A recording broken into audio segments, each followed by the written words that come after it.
three things should never be seen while being made: sausages, laws and government decisions.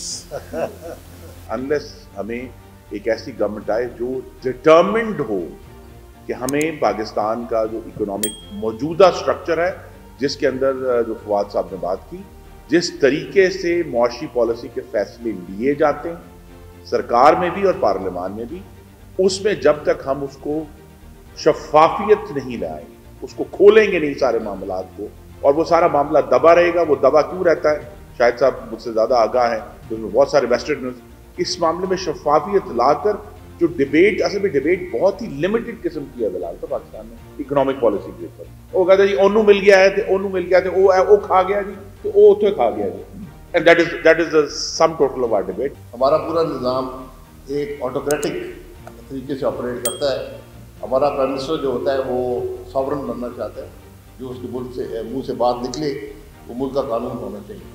और हमारे सूबे तो आज भी मुस्तकिल तौर पर इस बात से इसी नज़रिए पर, इसी सोच पर ऑपरेट करते हैं कि जो कुछ चीफ मिनिस्टर साहब या साहिबा के मुंह से निकलता है वो डायरेक्टिव बन जाता है और उसकी इम्प्लीमेंटेशन शुरू हो जाती है। ये नहीं देखा जाता कि कानून क्या कहता है, उस फैसले के फ़ायदे क्या हैं, नुकसानात क्या हैं। इदारों की कैपेसिटी बिल्डिंग एक नेचुरल तरीके से हो जाती है अगर सिस्टम आपका सस्टेनेबल हो, चलता रहे, वो डिसरप्ट ना हो जाए।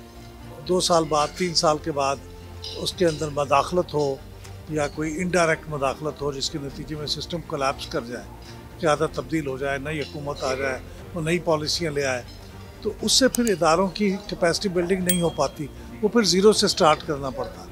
लेकिन अगर आप सिस्टम चलने देंगे तो फिर ये आहिस्ता आहिस्ता कैपेसिटी बिल्ड हो जाएगी। कैपेसिटी बिल्डिंग एक रात में हो नहीं सकती।